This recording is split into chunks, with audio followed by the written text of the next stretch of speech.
Please get ready for a dictation. This dictation consists of certain extracts which have been taken from a handbook of select essays for civil services examination by Drishti publications. It has been downloaded from through the help of Google. So please get ready. 5 seconds. Start. Freedom of speech and of the press lay at the foundation of all democratic organizations, for without free political and intellectual discussions, no public education so essential for the proper functioning of the process of popular government is possible. Freedom of speech and expression has a well-recognized connotation, which means the liberty to express one's views, opinions, and beliefs.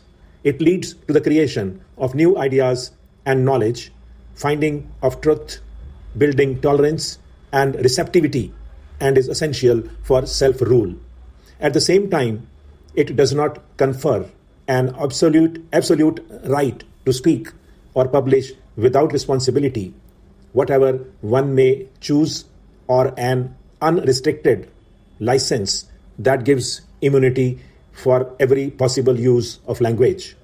The freedom of such an amplitude might involve risks of abuse.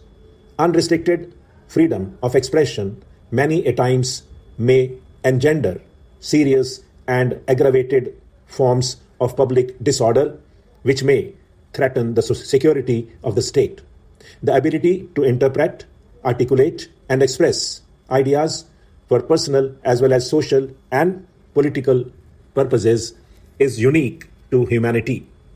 This ability is, however, not without restrictions.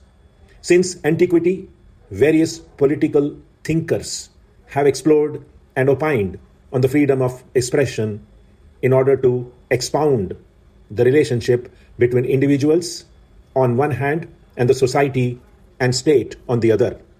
With the advancement and progress of democracy, the media has developed at an accelerated pace around the world. Its freedom has become the barometer of the liberty and freedom of speech and expression of the society. Media is an institution that brings the suppressed voice of a common man to the forefront and strengthens his voice in the democracy. Though the legislative, executive, and judiciary are the three prominent organs of the state, but the media has been designated as the fourth pillar of democracy. Such a designation has not been put forth all of a sudden, but it has been with the gradual development of the three pillars of the government in a modern democratic state.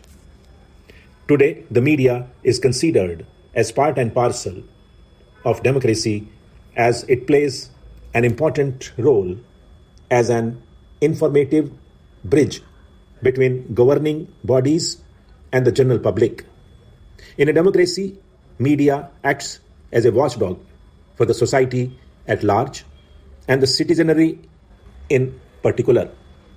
This it does for the sake of the people or the governed in a democratic state, and to ensure the checks and balances among the other three pillars so that they could function for the welfare of people and advance the real cause of democracy.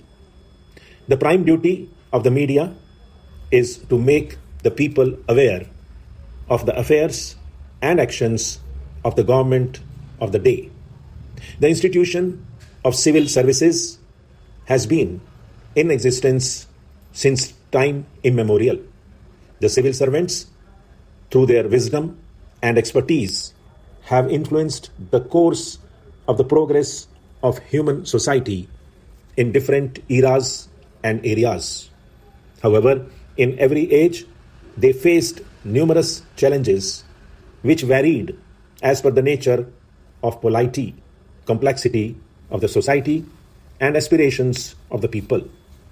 The institution of civil services was prevalent even in ancient India, as mentioned in Kautilya's Arthashastra. However, the modern Indian civil service in the post-independence period has been largely based on the British system of bureaucracy, which was initiated by efforts of Lord Cornwallis. Kautilya and Pandit Nehru both expressed significant changes that can be faced by civil servants in the country's administration. In independent India, civil servants constitute all union and state employees, excluding armed forces, who play a significant role in policy making and its implementation at all levels. Their role in monitoring, accounting, budgeting, implementation, and sending feedback is very significant. As the state plays a significant role in providing a large number of public services to huge population which is facing issues of poverty, malnutrition, illiteracy, etc., civil servants face serious political, economic, socio-cultural, administrative, and technological challenges that impact governance outcomes, which become more debilitating in the case of vulnerable communities or groups, for example, tribal people, women, children, etc.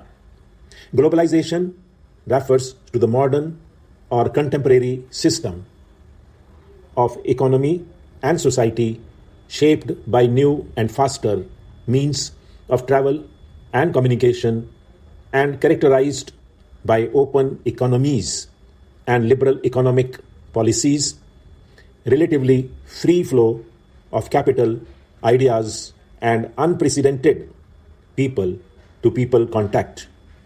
In case of India, the era of globalization truly started post the economic liberalization reforms of 1990s.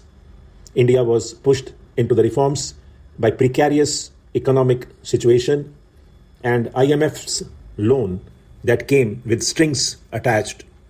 More than 2 decades have passed since those liberalization reforms, and India of today is in many ways unrecognizable from the pre-liberalization India. It would be fair to say that India has benefited in a number of economic sectors as well as improved upon some social indicators due to ushering in of liberalization reforms and globalization. However, critics also point out to its perceived flaws, one of which is its impact on small-scale industries in India. Small-scale industries have special or different requirements for growth as compared to large-scale industries and are a major source of employment generation and income, especially in a developing country like India. Globalization in India brought a vast array of changes. It led to opening up of Indian economy. A number of hitherto public sectors were opened to private investment like power, telecom, air travel, etc. India, by the 1990s, had matured as a nation and also had come a long way since independence. Therefore, globalization meant that foreign capital was not seen with fear associated with foreign subjugation, but as an opportunity to drive forward an India that was secure of itself and its destined place as a major world power. True India lives in her villages, and we can't dream for prosperous and vibrant India without improving agriculture sector. Agriculture, the backbone of Indian economy, contributes to the overall economic growth of the country and determines the standard of life for more than 50% of the Indian population. Presently, agriculture is contributing around 17% to the overall GDP in terms of GVA. Low agriculture growth also affects the prospects of manufacturing and services due to forward and backward linkages. Stop.